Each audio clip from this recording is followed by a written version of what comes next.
जय लक्ष्मी माता. स्वागत आहे तुमचं रोशनी बंडे मराठी व्लॉगमध्ये. तर आजचा आपला स्पेशल व्लॉग आहे वैभव लक्ष्मी व्रतावरील उद्यापनावरती.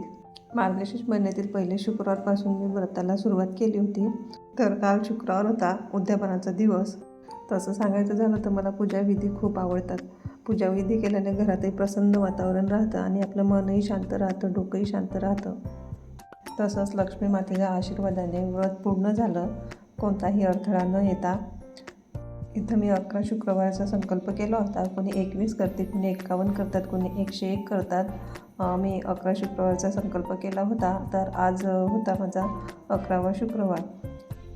पूजा म्हटलं की प्रसाद हा येतो. तर आज प्रसादामध्ये मी केली आहे छान अशी खीर. इथं संध्याकाळचे 6 वाजले होते. तर मी आधी तांदूळ घेतले. तांदूळ स्वच्छ पाण्याने धुवून कुकरमध्ये टाकले आणि कुकरमध्ये टाकल्यावर मी आतमध्येच पाणी टाकून दिलं आणि दूध पण त्यामध्येच टाकून दिलं आणि मीडियम गॅसवरती कुकर ठेवून दिला. जोपर्यंत कुकर होईल तोपर्यंत माझी पूजा वगैरे होऊन जाते, म्हणून मी गॅसवरती कुकर ठेवून दिला आणि पूजा करायला घेतली. सो पूजा करायला बसल्यावरती आधी मी देवपूजा वगैरे करून घेतली. आपल्या घरातील देवाजवळ दिवा वगैरे लावला, दारी तुळशीजवळ दिवा वगैरे लावला, दर्शन वगैरे केलं, दारात दिवा लावला, रांगोळी वगैरे काढली आणि बसली पूजा करायला. या व्रताचं सांगायचं झालं तर अगदी सोपं असं हे व्रत आहे. आपल्याला एक पाण्याने भरलेला गडवा घ्यावा लागतो. गडव्यामध्ये पाणी, 1 रुपया सुपारी टाकून त्यावरती एक तांदूळाने भरलेली वाटी ठेवावी लागते. त्यामध्ये तुम्ही 1 रुपयाचं नाणं किंवा सोन्याची वस्तू अशी तुमच्या घरामध्ये जेही असेल ते तुम्ही त्यामध्ये ठेवू शकतात पूजेसाठी. देवी मातेच्या उजव्या साईडला तुम्ही आपले नागवेलची जे पानं असतात ते 2 घेऊन त्यावर गणपती बाप्पा स्थापन करून घ्या. वक्रतुंड महाकाय सूर्यकोटी समप्रभा निर्विघ्नं कुरु मे देव सर्वकार्येषु सर्वदा सर्वमंगल्ये सर्वार्थ साधिके शरण्ये त्र्यंबके गौरी नारायणी नमस्तुते. असं आपलं सर्व कार्य निर्विघ्न निराकार गणपती बाप्पा पाळत असतात. त्यांची प्रार्थना करून झाल्यानंतर डाव्या साईडनं तुम्ही विळा ठेवून द्या आणि त्यावर 1 रुपयाचं नाणं आणि सुपारी जी असते ती ठेवावी. शंख चक्र गदा हस्ते महालक्ष्मी नमस्तुते. त्याच वेळेस आपण एका साईडला घंटी स्थापन करून घ्यावी आणि एका साईडला शंख स्थापन करून घ्यावा आणि आपल्या घरामध्ये जे फळं असतात ते फळं पूर्ण 5 फळं ठेवून द्यायचे. आता इथं माझा शेवटचा शुक्रवार असल्यामुळे मला नारळ ठेवावा लागतो, तर इथं मी नारळ घेऊन घेतलं. गणपती बाप्पाची पूजा करून झाल्यानंतर घंटीची आणि शंखाची पूजा करून घ्यायची आणि कळसाची पूजा करून घ्यायची. मी इथं माझी पूजा पूर्ण झालेली आहे आणि विड्यावर जी सुपारी नाणं ठेवलेली आहे त्यावर पाणी टाकून घ्यायचं. पंचामृताने आणि गरम पाण्याने आईची आंघोळ करून घ्यायची. इथं मी आईची आंघोळ करून घेतली आणि समोर जो श्रीयंत्राचा फोटो ठेवलेला आहे त्याची पण मी पूजा करून घेतली आणि त्यावर ज्या अष्टलक्ष्मी माता आहे त्यांची पण मी पूजा करून घेतली. छान अशी पूजा करून झाल्यानंतर पंचामृताचा आणि आपल्या घरात जो गोडाधोडाचा आपण नैवेद्य बनवलेला आहे त्याचा तुम्ही नैवेद्य दाखवून द्या. इथं मी पंचामृत आणि साखरेचा नैवेद्य दाखवून दिला.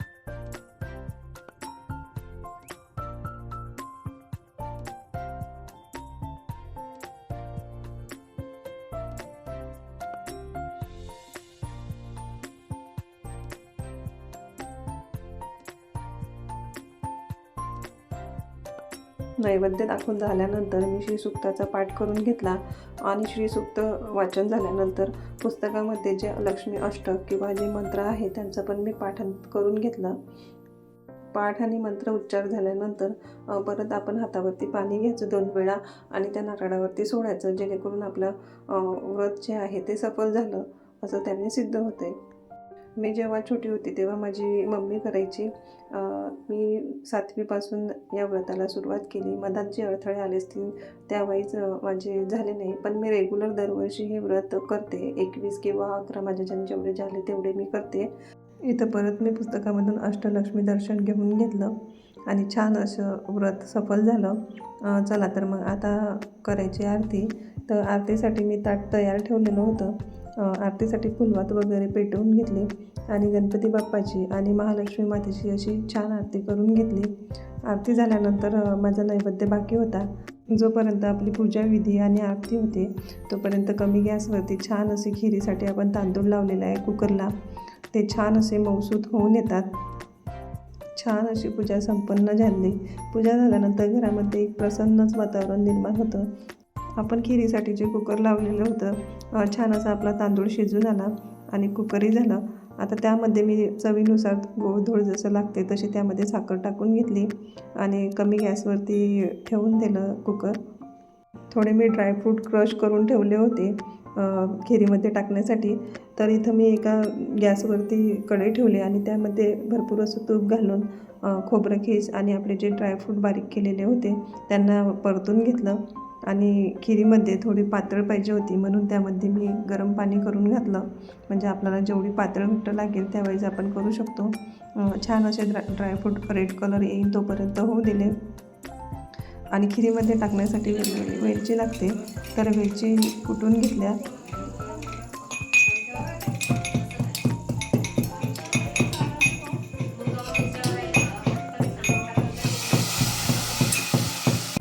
ड्रायफ्रूट आणि वेलची पावडर मी खिरीमध्ये टाकून घेतले. घरामध्ये मी सवाष्णी बोलवल्या होत्या. 7च आम्ही सवाष्णी बोलवते. मी कधी कधी जेवण करते. आता यावर्षी थोडं लग्नाचा कार्यक्रम होता त्यामुळे जेवण काही जमलं नाही. तर आज मी खिरीचाच प्रसाद ठेवला. सवाष्णी येऊन बसलेल्या होत्या, त्यांचा बोलण्याचा आवाज येत होता. आपल्या खिरीला छान असा गदक आलेला आहे. नैवेद्यासाठी मी एका वाटीमध्ये खीर काढून घेतली. प्लेटमध्ये खिरीची वाटी ठेवून त्यामध्ये चपात्या ठेवून तूप वरून टाकून देवी आईला नैवेद्य दाखवून घेतला. इथं मी कांदा लसूणचा नैवेद्य दाखवत नसता म्हणून मी खीर आणि पोळीचाच नैवेद्य दाखवला. आता सवाष्णीला वटीमध्ये सामान भरण्यासाठी मी इथं केळं घेतले होते. थोडं खोबऱ्याचे काप घेतले होते. 1 रुपया आणि तांदूळ घेतले होते. ओटी भरण्यासाठी 5 असे साहित्य पाहिजे होते. तर मी ओटीचं साहित्य जमा करून सवाष्णीची छान अशी कुंकू लावून हळदी कुंकू लावून ओटी भरून घेतली. या व्रताचा एक वेगळाच उत्साह असतो.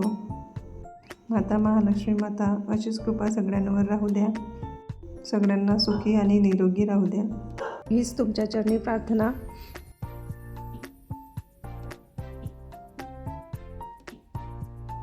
अशा वासनेसाठी मी प्रसादासाठी खीर केली होती. ती एका बाउलमध्ये काढून घेतली. छोट्या छोट्या वाट्यांमध्ये त्यामध्ये तूप वगैरे टाकून हा प्रसाद सवासनींना खाण्यासाठी दिला. मोस्टली मी काय करते जेवण बनवत असते, पण लग्नाचा कार्यक्रम असल्यामुळे आज जेवणाचा काही प्रोग्राम बनवता आला नाही. तर मग मी आज प्रसादामध्ये ओन्ली खीरच केली होती. सगळ्यांना प्रसाद खाण्यासाठी दिला आणि सगळ्यांची ओटी भरून घेतली. हळदी कुंकू लावून वगैरे ओटी भरून घेतली. असा छान प्रकारे आई लक्ष्मीच्या आशीर्वादाने उद्यापनाचा कार्यक्रम पार पडला. सगळ्या बायकांच्या गप्पा गोष्टी करत छान असा प्रोग्राम संपूर्ण झाला.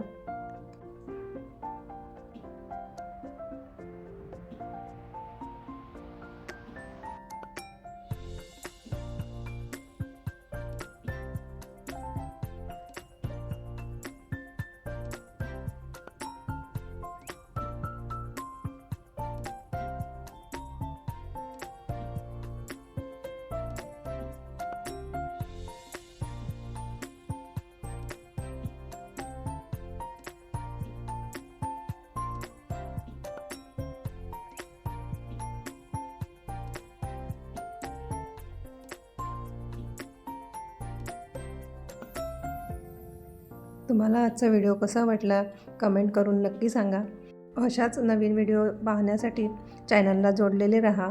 त्यासाठी माझ्या चॅनलला सबस्क्राईब नक्की करा, कमेंट करा, शेअर करा, लाईक करा.